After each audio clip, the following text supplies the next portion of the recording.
लुधियाना के income tax के मुख्य दफ्तर ऋषिनगर में चीफ कमिश्नर कुणवंत सिंह सहाय की अगुवाई में एक बैठक का आयोजन किया गया। पत्रकारों से बातचीत करते हुए चीफ कमिश्नर ने बताया कि हमारी चल रही स्कीम विवाद से विश्वास योजना की शुरुआत 2020 की गई थी, जिसकी तिथि बढ़ाकर अब 28 फरवरी 2021 कर दी गई है। वहीं पर चीफ कमिश्नर ने पंजाब वासियों से अपील की है कि वे अपना टैक्स इस स्कीम के तहत अदा कर सकते हैं और विवाद से विश्वास योजना स्कीम का लाभ उठा सकते हैं। विवाद से विश्वास स्कीम भारत सरकार लेके आई है कि इनकम टैक्स और दूसरे डायरेक्ट टैक्सेस में जितने भी लिटिगेशन हैं वो लिटिगेशन को कम किया जा सके। इस स्कीम में जो मेन रिक्वायरमेंट है वो है कि किसी भी तरह का अपील, किसी भी एसएससी का अपील 31 जनवरी 2020 को किसी भी अपीलेट फोरम पे हो, चाहे वो सीआईटी अपील के पास हो, ट्रिब्यूनल में हो, हाई कोर्ट में हो, सुप्रीम कोर्ट में हो, या अपील फाइल करने का डेट उस दिन ड्यू उस समय तक रहा हो, 31 जनवरी तक। इस स्कीम के कुछ फ़ायदे हैं। पहला तो ये है कि इस स्कीम में सारे तरह के इंटरेस्ट को वेव कर दिया गया है। जो भी आपका नेट टैक्स बनता है वो सिर्फ टैक्स आपको पे करनी है।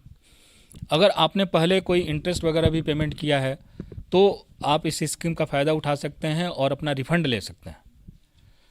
पहली चीज़ तो ये हुई। दूसरी चीज़ है कि जो पेनाल्टी प्रोविज़न्स हैं, उस पेनाल्टी प्रोविज़न्स पे जो पेनाल्टी लगी हुई है उसका सिर्फ 25% ही आपको पे करना है। जैसे अगर किसी को 1 लाख की पेनाल्टी लगी है तो वो 25,000 दे के छूट जाएगा, किसी को 10,000 की लगी हुई है तो 2,500 दे के छूट जाएगा। तीसरी चीज़ है कि इस विवाद से विश्वास स्कीम में जो भी लोग आएंगे उनके अगेंस्ट में किसी भी तरह का कंसीलमेंट का पेनाल्टी आगे नहीं लगाया जाएगा उस साल में, और कोई प्रोसिक्यूशन भी फाइल नहीं किया जाएगा। ये बहुत बड़ी राहत की चीज़ है। फिर उसके बाद जो छोटे एसएससी हैं जिनको सिर्फ 5,000, 10,000, 20,000, 50,000 या 1 लाख का पेनल्टी है, जब 1 लाख का टैक्स उनको पे करना है, वैसे लोगों के लिए तो ये वरदान है, क्योंकि उनका कंप्लायंस कॉस्ट उससे बहुत ज़्यादा होता है। अगर वो किसी एक वकील को हायर करेंगे तो वो ज़्यादा फ़ी ले लेगा जितना कि टैक्स नहीं बनता है। तो सर, लोगों को क्या मैसेज देना चाहते हैं? मैं आप लोगों के माध्यम से लोगों से ये गुजारिश करता हूँ कि वो 28 फरवरी तक अभी भी डेट है, वो अपना अपील, वो अपना फॉर्म 1 और 2 जो कि हमारी incometax.gov.in पे है, उस पर आके अपना तुरंत जितना जल्दी हो सके उसको फाइल कर दें। क्योंकि लोगों के मन में एक सहम का माहौल होता है, तो उसको दूर करने के लिए मुहिम की शुरुआत की गई है। बिल्कुल, हम चाहते हैं कि लोग डरे नहीं, लोग सामने आए, लोग आएँ आगे और उनका जो भी प्रॉब्लम है उस अपने प्रॉब्लम को रिजॉल्व करें। जो भी लिटिगेशन है, लिटिगेशन को ख़त्म करने के लिए ही ये स्कीम लाई गई है। मैं Jitendra Khurana, advocate, state president, Indian taxation advocate association. आज इनकम टैक्स डिपार्टमेंट की तरफ से ऋषिनगर में विशेष मीटिंग रखी गई। इसमें इनकम टैक्स के चीफ कमिश्नर साहब सहाय साहब ने विवाद से समाधान स्कीम के बारे में डिटेल से जानकारी दी। हमारे हिसाब से जो हम टैक्स प्रोफेशनल हैं, ये स्कीम बहुत अच्छी है। जिन लोगों ने स्कीम का फ़ायदा लेना है वो अपना इसी महीने फरवरी के 28 तक अप्लाई कर सकते हैं और स्कीम का बेनिफिट ले सकते हैं। सर, जैसे लोग इनकम टैक्स के लिए भागते हैं उनको क्या मैसेज देना चाहते हो आप?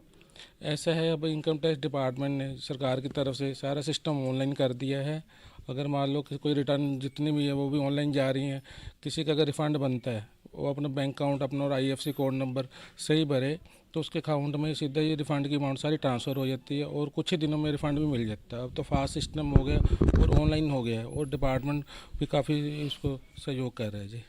हाँ जी, ऐसा है, आजकल इनकम टैक्स डिपार्टमेंट में जो लोग रिटर्न नहीं भर रहे हैं और बैंक में FD करवाते हैं, कैश ज़्यादा जमा करवा लेते हैं, शेयर्स लेते हैं, म्यूचुअल फंड लेते हैं या प्रॉपर्टी ख़रीदते हैं, तो जो इन्वेस्टमेंट तो कर देते हैं या रिटर्न नहीं भरते, तो ऐसे लोगों की जानकारी की ऑटोमेटिकली एनुअल इन्फॉर्मेशन रिटर्न के ज़रिए डिपार्टमेंट में पहुंच जाती है। अगर किसी ने मान लो सैलरी ली है, बैंक की FD पे ब्याज कटा है, ब्याज मिला है और उस पर TDS कटा है और पैन नंबर दिया है, तो इस बेस पे सारी जानकारी इनकम टैक्स विभाग के पास आ जाती है।